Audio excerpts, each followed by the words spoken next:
Bonjour, bienvenue à tous pour ce 3e culte vidéo du Consistoire Loire-Océan, consistoire qui compte les églises locales d'Angers-Cholet, Laval, Le Mans, Nantes et Saumur.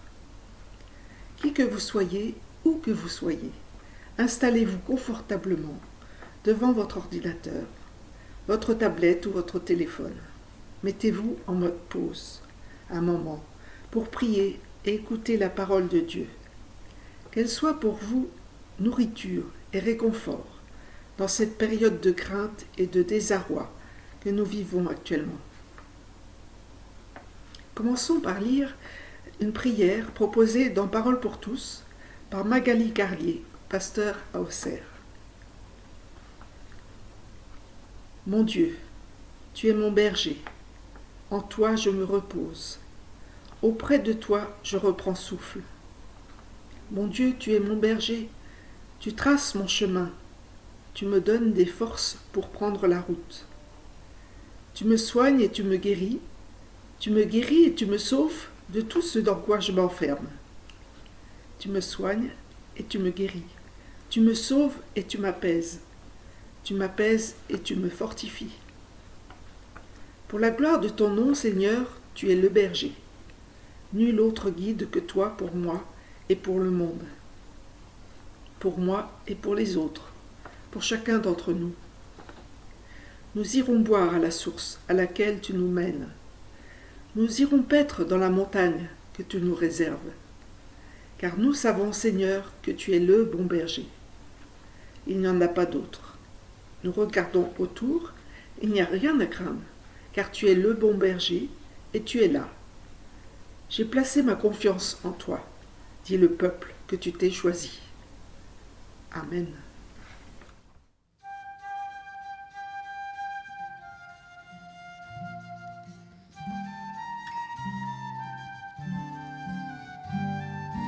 Esprit de sainteté, viens combler nos cœurs, tout au fond de nos vies, révèle ta puissance.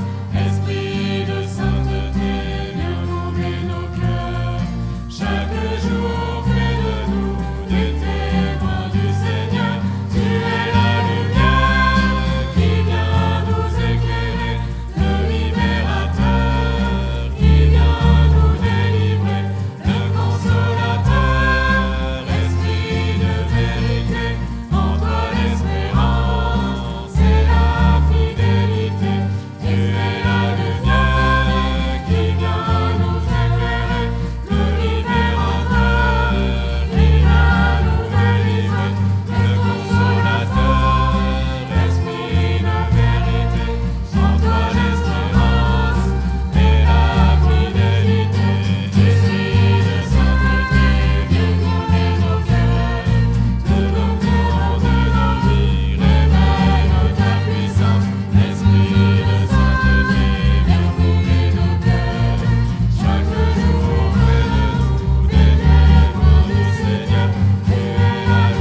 Prions avant de lire les textes bibliques.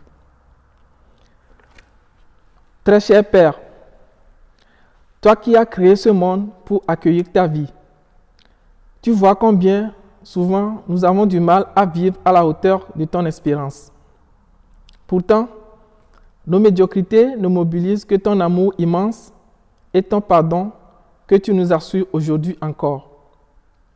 Couvert par ta grâce, permets-nous d'accueillir ta parole afin qu'elle nous plonge dans cette vie que tu désires pour nous personnellement, en communauté et dans la société. Éclaire-nous par ton Saint-Esprit afin que ta parole nous édifie, nous transforme et nous envoie. Amen. Nous lisons aujourd'hui dans la première lettre de Paul aux Corinthiens, au chapitre 15, les versets 20 à 26. En réalité, Christ est ressuscité, précédant ainsi ceux qui sont morts. En effet, puisque la mort est venue à travers un homme, c'est aussi à travers un homme qu'est venue la résurrection des morts. Et comme tous meurent en Adam, de même aussi tous revivront en Christ, mais chacun à son propre rang. Christ en premier, puis ceux qui appartiennent à Christ lors de son retour. Ensuite viendra la fin, quand il remettra le royaume à celui qui est Dieu et Père, après avoir anéanti toute domination, toute autorité et toute puissance. En effet, il faut qu'il règne jusqu'à ce qu'il ait mis tous ses ennemis sous ses pieds. Le dernier ennemi qui sera anéanti, c'est la mort. Les versets de Paul nous inscrivent dans un temps très particulier. Comme les chrétiens de Corinthe, nous sommes nous aussi entre la résurrection du Christ, il y a 2000 ans, et puis son avènement à venir. Nous sommes dans une sorte de temps intermédiaire. Bien que Christ soit déjà ressuscité, pourtant nous sommes encore dans un temps marqué par la mort et par le péché. Mais comment comprendre cela ? Comment éprouver cette réalité qui nous semble quelquefois tellement difficile à saisir ? Actuellement, il y a beaucoup d'émissions de télévision et de radio qui font mémoire de la mort du général de Gaulle, il y a 50 ans, qui est survenu le 9 octobre 1970. Cette semaine, une émission sur France Culture parlait de la libération de la France dans les années 44-45. La journaliste et plusieurs témoins évoquaient cette période, en particulier entre mars 44 et la libération. Et je voudrais vous faire écouter 2 extraits. En mars 1944 est adopté dans la clandestinité le programme du Conseil national de la résistance, intitulé Les Jours heureux. Dans une France encore en guerre, sont imaginées les mesures à appliquer dès la libération du territoire. L'historien Jean-Pierre Vernant était résistant en Haute-Garonne en 1944 et il évoque 60 ans plus tard ces mois suspendus entre guerre et paix. En mars 1944, en ce qui me concerne, étant donné les responsabilités que j'avais, je dirais volontiers que l'essentiel, c'était les tâches immédiates. On savait que le débarquement allait avoir lieu, il y avait ce qu'on appelle le plan vert, bref, on raisonnait. Moi, j'étais à ce moment-là encore un jeune type. On raisonnait en fonction de ce qu'il fallait faire contre l'occupant. Mais on ne pouvait pas ne pas penser à ce sur quoi débouchait notre action. C'est-à-dire, bon, c'est bien joli, les Allemands s'en vont, Vichy s'écroule, qu'est-ce qu'on fait ? En écoutant cette émission, j'ai été frappé par cette situation qui est aussi un entre-deux, entre la France encore occupée et cette libération qui allait se produire et qui allait commencer avec le débarquement en juin 1944. Entre les deux, il y a cette période, en particulier à partir de début 1944, où la France et l'Europe sont toujours occupées et en même temps, le débarquement et la libération sont inéluctables. Le Reich a déjà perdu d'une certaine manière. Et pourtant, il occupe toujours et il sévit encore. Ces deux réalités sont concomitantes. Elles sont vraies toutes les deux en même temps. L'Allemagne a déjà perdu la guerre, même si elle règne toujours sur l'Europe. Les résistants vivent ces deux réalités avec beaucoup d'acuité, dans la vision, dans la perspective de la chute du Reich. Et en même temps, ils sont toujours menacés, arrêtés, déportés et même exécutés. À Nantes, les cadres de l'armée secrète sont arrêtés en 1944. C'est le 10 juin 1944 que les SS massacrent les 643 habitants d'Oradour-sur-Glane, près de Limoges. Toutes ces manifestations de force du Reich semblent crier que le régime nazi est tout-puissant, que le combat de la résistance est perdu. Pourtant, toutes ces manifestations de force du Reich n'effacent pas la réalité. La victoire des Alliés est en route, elle est inéluctable, et quelque part elle est déjà acquise, même si elle n'a pas encore totalement investi la situation concrète de la France et des pays occupés. Comme Jean-Pierre Vernant, les résistants, durant ces mois suspendus entre guerre et paix, vivaient dans ces deux réalités qui sont à la fois la perspective du programme du Conseil national de la résistance intitulé « Les jours heureux », avec cette vision de la libération, et cet essentiel des tâches immédiates, en particulier les actes de résistance et de sabotage pour préparer le débarquement. Ces mois suspendus entre guerre et paix ne nous parlent-ils pas de la situation des chrétiens depuis 2000 ans ? Paul décrit ce temps particulier entre la résurrection du Christ et son avènement. Oui, bien que le Christ soit ressuscité, que sa victoire finale est en marche et ne fait aucun doute pour les croyants, ils sont pourtant encore dans un temps marqué par le péché et par la mort. Nous ressentons tous cette ambiguïté dans notre propre foi.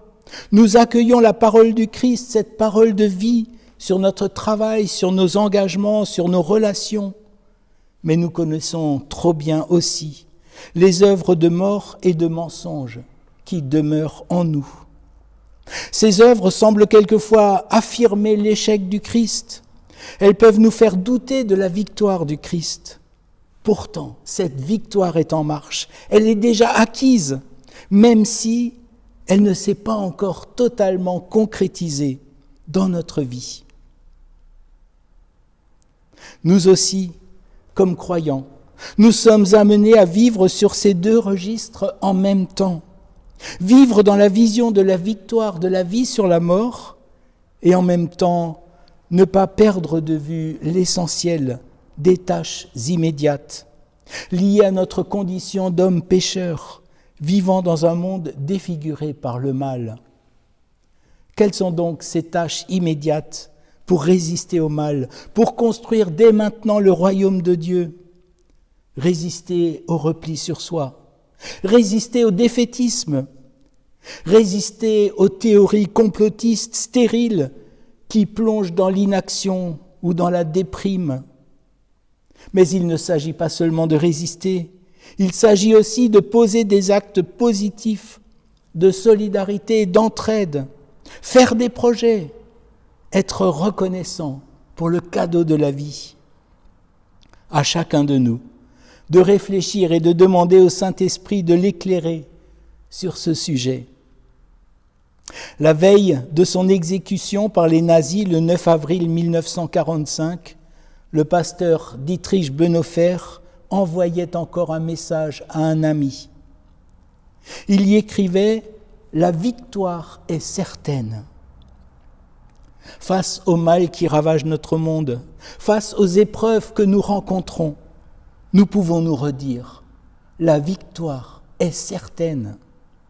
C'est la même chose dans cette situation de pandémie avec le Covid. Nous savons que les vaccins sont en route. Nous savons que il va y avoir une issue à cette situation actuelle, même si elle va peut-être être un peu plus tardive que ce que nous pouvions espérer. Mais la réalité immédiate, c'est que nos services de santé sont toujours près d'être saturés.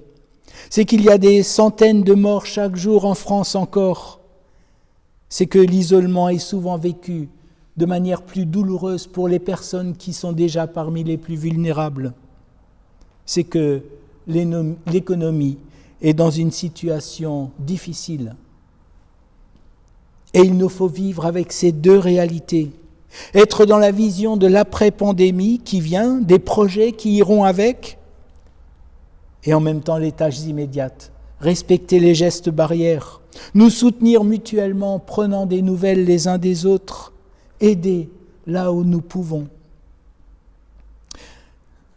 Antoine Nuis écrivait qu'on ne pouvait pas dire grand-chose de l'espérance de la résurrection parce que Paul écrit dans la lettre aux Romains « L'espérance qu'on voit n'est plus une espérance ». En revanche, nous pouvons accueillir cette espérance pour qu'elle nous aide à trouver la paix intérieure et le courage de vivre. La mort a perdu son pouvoir de domination, son pouvoir de fascination. Même si elle semble encore remporter des victoires, nous pouvons la regarder en face. Car nous sommes habités par l'espérance que la mort ne signe pas la fin de notre existence. Elle nous donne la perspective de la vie en plénitude. Amen.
Je vous invite à prier pour terminer ce culte.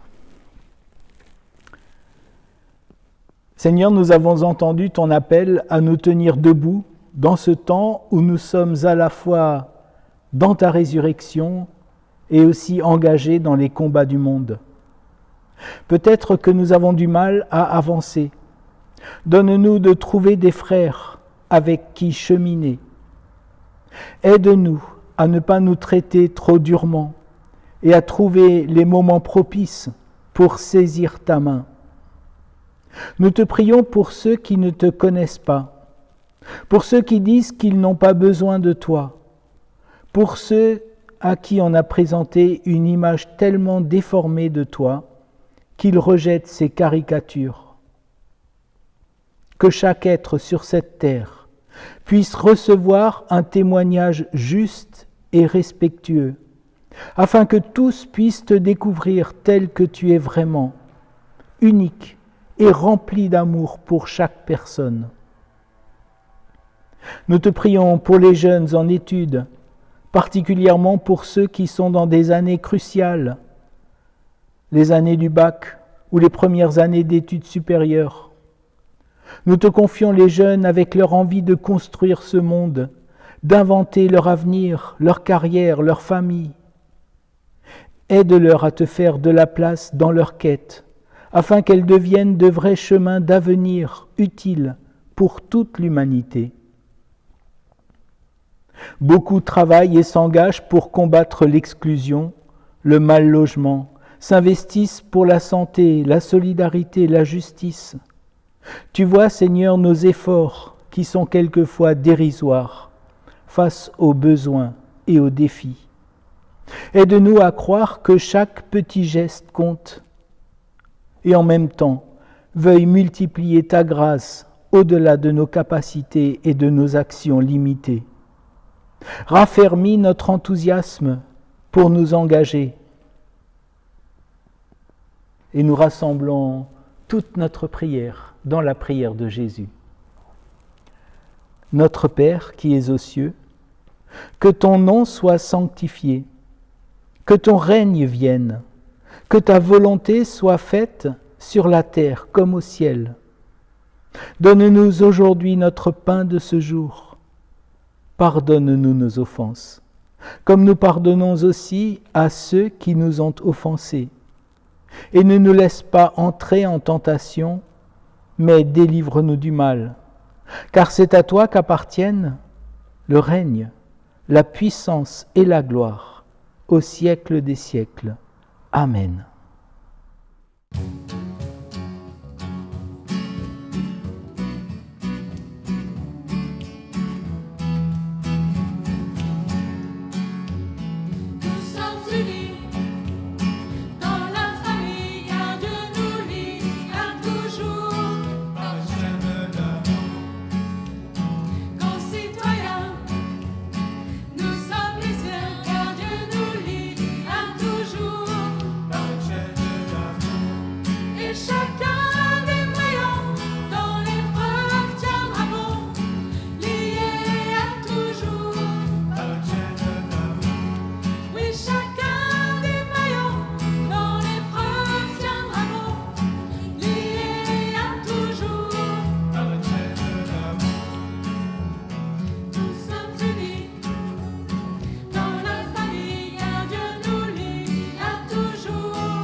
Écoutons les paroles de la bénédiction de Dieu. Le Seigneur vous bénit et vous garde. Il fait de vous des êtres de lumière. Par vous, il veut éclairer toutes les nuits de ce monde. Il vous accorde sa grâce à jamais. Il nous unit les uns aux autres par une chaîne d'amour. Amen.